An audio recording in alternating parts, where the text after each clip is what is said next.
சேனலின் புதுவையின் இன்றைய நிகழ்வுகள். காங்கிரஸ் வேட்பாளர் வைத்திலிங்கம் வெற்றியினை கொண்டாடும் வகையில் காங்கிரஸ் சிறப்பு அழைப்பாளர் வினோத் தலைமையில் நிர்வாகிகள் வீடு வீடாக சென்று இனிப்புகள் வழங்கி நன்றி தெரிவித்தனர். நடைபெற்று முடிந்த நாடாளுமன்ற தேர்தலில் தன்னை எதிர்த்து போட்டியிட்ட பாஜக வேட்பாளரை தோற்கடித்து பெருவாரியான வாக்குகளை பெற்று காங்கிரஸ் வேட்பாளர் வைத்திலிங்கம் வெற்றி பெற்றார். இந்த வெற்றியினை கொண்டாடும் வகையில் காங்கிரஸ் கட்சியினர் மற்றும் கூட்டணி கட்சியினர்கள் என அனைவரும் வாக்களித்த மக்களுக்கு நன்றியினை தெரிவித்து வருகின்றனர். அதன் ஒரு பகுதியாக காமராஜர் நகர் தொகுதிக்கு உட்பட்ட ரெயின்போ நகர், வெங்கடா நகர் என தொகுதிக்கு உட்பட்ட பகுதிகளில் காங்கிரஸ் கட்சியின் சிறப்பு அழைப்பாளர் வினோத் தலைமையில் ரெயின்போ நகரில் பட்டாசுகள் வெடித்து இனிப்புகள் வழங்கியும் கொண்டாடினர்.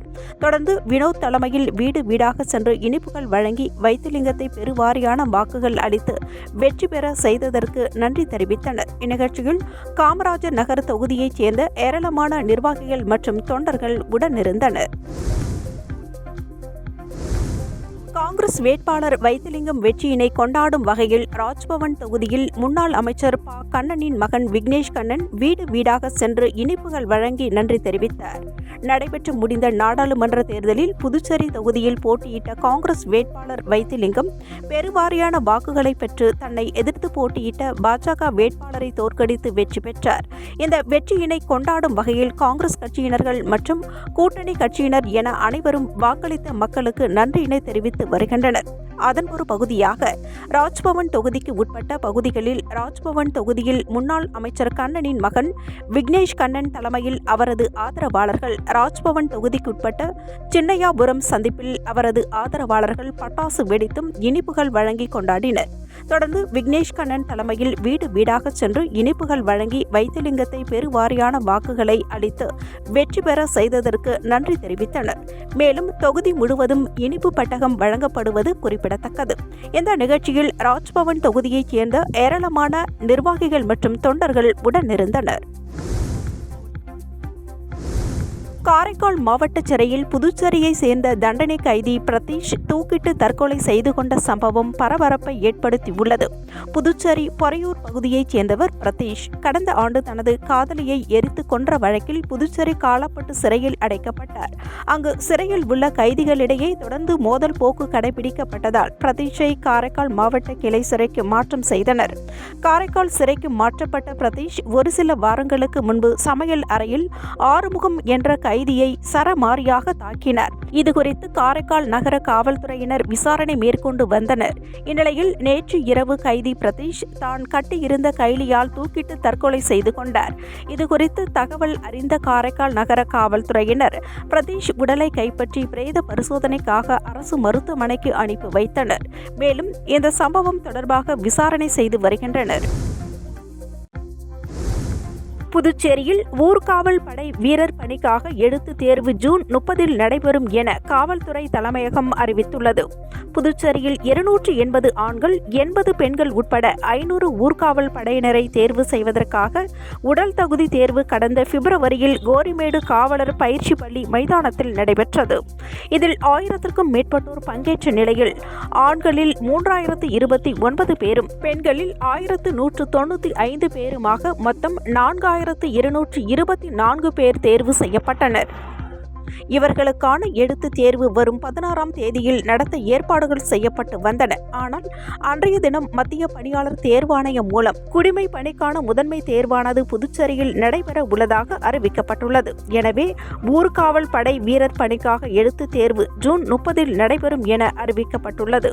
அன்று புதுச்சேரியில் மட்டும் 3 மையங்களில் தேர்வை நடத்துவதற்கு நடவடிக்கை எடுக்கப்பட்டுள்ளதாக அதிகாரிகள் தெரிவித்துள்ளனர்.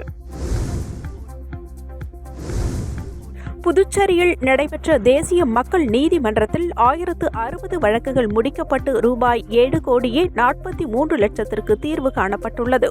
புதுச்சேரியில் சட்டப்பணிகள் ஆணையக்குழு சார்பில் தேசிய மக்கள் நீதிமன்றம் நடைபெற்றது. இதை சட்டப்பணிகள் ஆணைய செயலரும் மாவட்ட நீதிபதியுமான GT அம்பிகா புதுச்சேரி ஒருங்கிணைந்த நீதிமன்ற வளாகத்தில் துவக்கி வைத்தார். புதுச்சேரியில் 9 அமர்வுகள், காரைக்காலில் 4 அமர்வுகள் என புதுவை மாநிலத்தில் மொத்தம் 16 அமர்வுகளில் வழக்குகள் விசாரிக்கப்பட்டன. நீதிமன்றங்களில் நிலுவையில் உள்ள வழக்குகள் மற்றும் நேரடி என சுமார் 6541 வழக்குகள் விசாரணைக்கு எடுத்துக் கொள்ளப்பட்டன. இவற்றில் 1060 வழக்குகள் முடித்து வைக்கப்பட்டு ரூபாய் 7,43,00,000 தீர்வு காணப்பட்டது. இதன் மூலம் நீதிமன்றங்களில் நிலுவையில் உள்ள 927 வழக்குகள் முடித்து வைக்கப்பட்டன. ஐரோப்பிய பாராளுமன்றத்திற்கு பிரான்ஸ் நாட்டின் சார்பில் உறுப்பினர்களை தேர்வு செய்வதற்கான தேர்தல் இன்று நடைபெற்றது. இதில் பிரெஞ்சு குடியுரிமை பெற்ற தமிழகம் மற்றும் புதுச்சேரியைச் சேர்ந்தவர்கள் 4546 பேர் வாக்களித்து வருகின்றனர். ஐரோப்பிய பாராளுமன்றத்திற்கு பிரான்ஸ் நாட்டின் சார்பில் உறுப்பினர்களை தேர்வு செய்வதற்கான தேர்தல் இன்று நடைபெற்று வருகிறது. இந்தியாவிலும் இதற்கான தேர்தல் டெல்லி, பெங்களூர், மும்பை, கொல்கத்தா, தமிழ்நாடு, புதுச்சேரி ஆகிய மாநிலங்களில் நடைபெற்று வருகிறது. தமிழ்நாடு, கேரளா, புதுச்சேரி ஆகிய மாநிலங்களில் உள்ள பிரெஞ்சு குடியுரிமை பெற்றவர்கள் வாக்களிக்கும் வகையில் 4 வாக்குப்பதிவு மையங்கள் புதுச்சேரி மற்றும் சென்னைக்கான பிரெஞ்சு தூதரகத்தின் சார்பில் புதுச்சேரி, சென்னை மற்றும் காரைக்கால் பகுதிகளில் அமைக்கப்பட்டு இன்று வாக்குப்பதிவு நடைபெறுகிறது. காலை 8 மணி முதல் மாலை 6 மணி வரை நடைபெறும் இந்த வாக்குப்பதிவில் 4546 வாக்காளர்கள் வாக்களிக்க உள்ளனர். இந்த தேர்தலில் 81 உறுப்பினர்கள் பிரான்ஸ் நாட்டின் சார்பில் தேர்ந்தெடுக்கப்பட உள்ள நிலையில் 38 அரசியல் கட்சிகளை சேர்ந்தவர்கள் போட்டியிடுகின்றனர். கடந்த ஆண்டு சம்பா தாளடி பருவத்தில் சாகுபடி செய்த விவசாயிகளுக்கு ஊக்கத்தொகை ஓரிரு நாட்களில் அவரவர் வங்கிக் கணக்கில் செலுத்தப்படும் என வேளாண் துறை அமைச்சர் அலுவலகம் தெரிவித்துள்ளது. புதுச்சேரி வேளாண் துறை அமைச்சர் அலுவலகம் வெளியிட்டுள்ள செய்திக்குறிப்பில், புதுவை அரசு வேளாண் மற்றும் விவசாயிகள் நலத்துறையின் மூலம் செயல்படுத்தப்படும் பயிர் உற்பத்தி திட்டத்தின் மூலமாக இயற்கை முறையில் நெல், காய்கறி பயிர், கரும்பு மற்றும் தீவன புல் சாகுபடி செய்ய விவசாயிகளை ஊக்கப்படுத்தும் விதமாக அவர்களுக்கு உற்பத்தி ஊக்கத்தொகை வழங்கப்படுகிறது.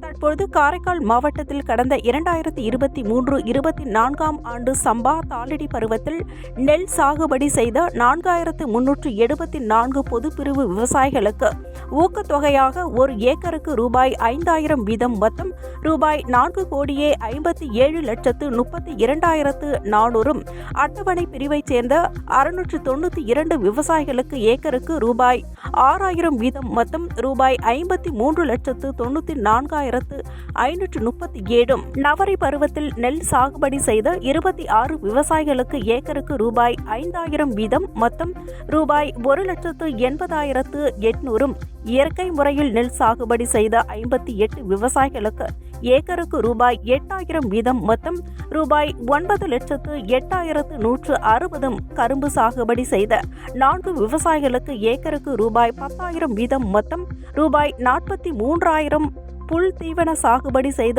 2 விவசாயிகளுக்கு ஏக்கருக்கு ரூபாய் 8000 வீதம் ரூபாய் 38,320 மற்றும் காய்கறி சாகுபடி செய்த 11 விவசாயிகளுக்கு ரூபாய் 34,200 ஆக மொத்தம் 5,167 விவசாயிகளுக்கு ரூபாய் 5,23,31,417 வழங்கப்பட இருக்கிறது.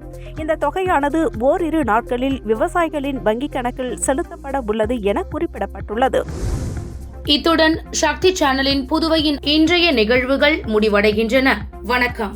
உங்கள் சக்தி சேனலின் புதுவையின் அன்றாட நிகழ்வுகளை உடனுக்குடன் தெரிந்து கொள்ள சக்தி சேனல் புதுச்சேரி யூடியூப் சேனலை சப்ஸ்கிரைப் செய்து கொள்ளுங்கள். மறக்காமல் பெல் பட்டனையும் கிளிக் பண்ணுங்க, ஷேர் பண்ணுங்க, லைக் பண்ணுங்க. உங்கள் சக்தி சேனல்.